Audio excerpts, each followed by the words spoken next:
Anong mensahe ang kailangan marinig ng mga Gemini sa buong buwan ng November 2024? Pwedeng nangyayari na to o mangyayari pa lang. Kung hindi man para sa inyo, itong magiging reading, di baka para sa someone na malapit sa inyo o sa someone na kakilala nyo mismo.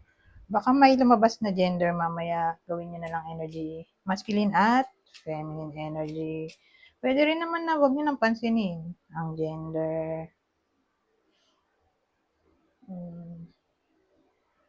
Hindi ko alam kung anong lalabas, kung positive ba o negative ang magiging reading. Depende sa kung anong mapipick up po ang energy mamaya. Kung hindi man mag-resonate sa inyo to, edi i-adjust nyo na lang ang video, hanapin nyo to. Kung hindi pa rin, edi dito na. Ito ang last deck.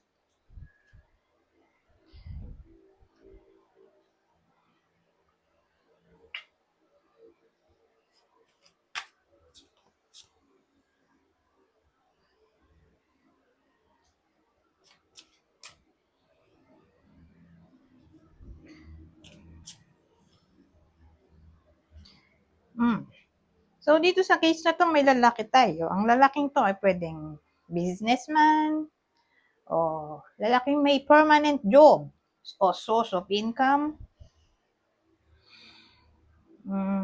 May impluensya siguro. May position. Mayaman. So, kunin nyo lang yung info na sa tingin nyo ay fit sa sitwasyon nyo. O kasal. Pwede rin kasal. Kasal, may anak. Kasi ano siya dito pwedeng mag-migrate o sumakay ng airplane o mag-multitasking. Pwede rin. Ibang case, baka maging communicative siya dito. Dun sa taong mahal niya. Okay? Medyo may pagka-romantic.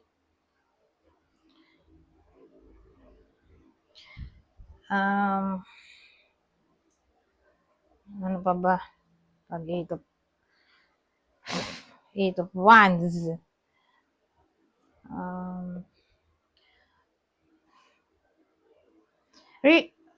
Relocation ba to? Pwede ba?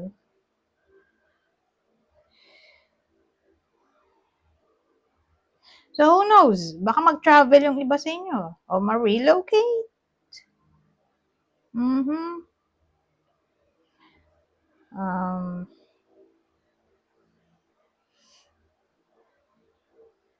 Baka all of a sudden biglang ma-inspire ang iba sa inyo na gawin ang kanilang passion o anything na dinidesire.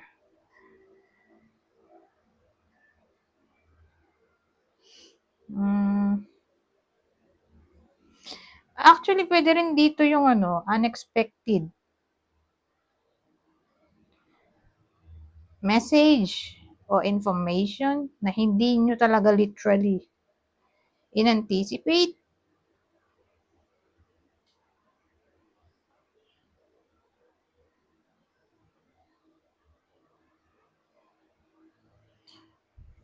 Actually, iba rin case pwede rin kailangan natin maging direct. Huwag paligoy-ligoy sa gustong mangyari para hindi ma-misinterpret ng iba. So, sino tong lalaking to? Whether kayo mismo to o ito yung person nyo. Para natin makikilala yan. Pregnant lalaki. Siguro ito yung person, asawa niya, since kasal naman siya. Buntis yung asawa niya. Para malaman nyo kung para sa inyo ba itong reading o hindi. Whether kayo mismo to o hindi. Ito yung description. So, siguro itong lalaking to may asawa at ang asawa niya ay buntis ngayon. Social, green eyes. O, yung lalaki, green eyes. Baka foreigner to.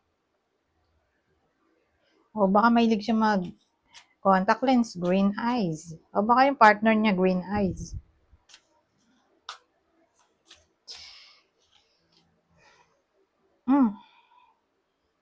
Well, description nito, unhealthy habits. So, Ganun eh. Meron siyang bisyo siguro. O addiction na hindi niya maiwasan. So, yun yung pwedeng katangian, description nitong lalaking to. Natatamaan ng reading na to. May buntis siyang asawa. Green eyes mata niya o yung asawa niya. O, grabe naman kung yung buntis mismo may unhealthy habits.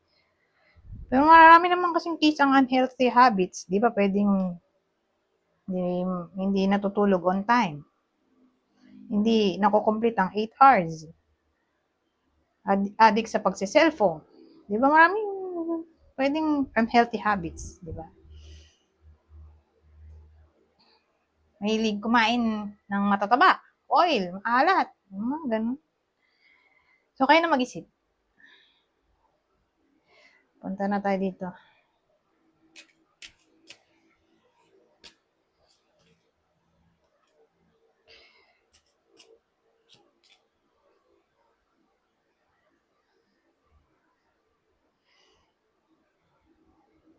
Well, ang dating dito, asahan natin na yung iba sa inyo ay bibisita.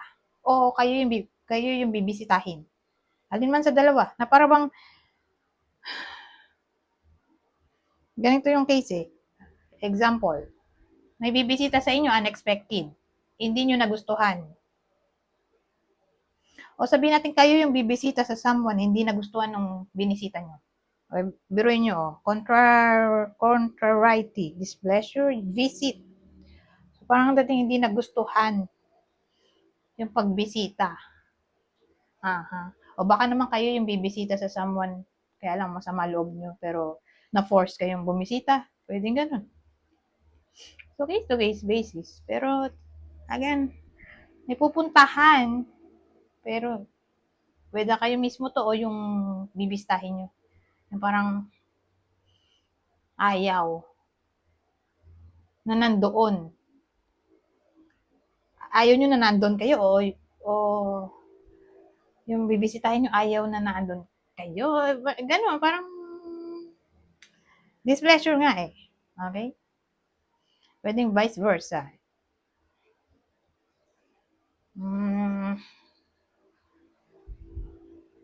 O pwede rin namang plano. Sabihin natin, may iba sa inyo na magpaplano na bibisitahin daw si ganto ganyan. O may pupuntahan somewhere. Ganyan. Tapos, ang ending, nagkaroon ng hindi pagkakaunawaan sa schedule o sa mga sinabi, basta ganyan. Asahan natin ang parang miscommunication.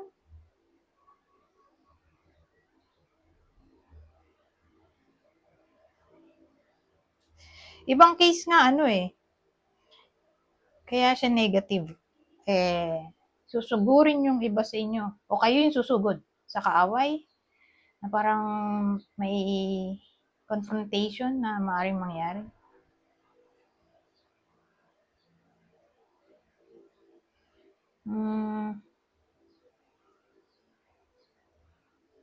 O baka naman ganito, ibang case, halimbawa isasama kayo ng friend nyo o kapamilya nyo somewhere. Kaya lang ayaw nyo dun. Ayaw nyo na nandun kayo pero na-force kayo, na para bang na out of place kayo, kaya ayaw nyo sa lugar na yon. Ganun yung feeling.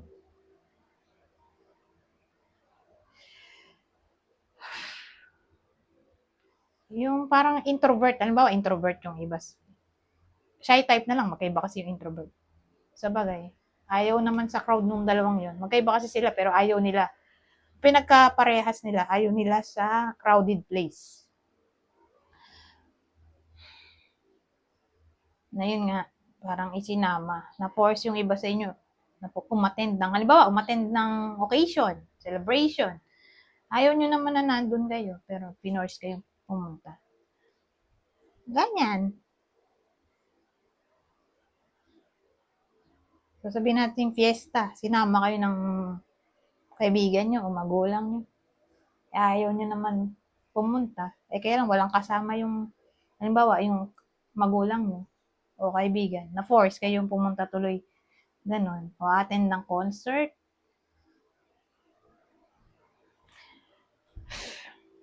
Basta maraming tao. Parang ganun ang feeling. Ayaw ng iba sa inyo sa maraming tao, pero wala silang ibang choice kundi pumunta doon. Kasi na-puwersa sila. Anyways,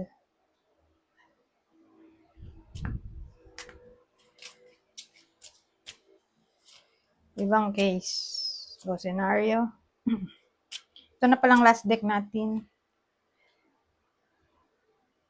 Wow, ito maganda oh. Katulad nga ng sabi ko dito sa tarot, 'di ba? Sabi ko, yung lalaki ay magiging communicative sa kanyang mahal, taong mahal, na magiging somewhat romantic siya. Ito 'yun oh. Umulit lang. Magiging romantic, sweet. So, asahan natin ng ganyan. Whether kayo mismo to na magiging sweet, pero para lang to sa in a relationship. Whether kayo to yung magiging sweet o yung partner nyo.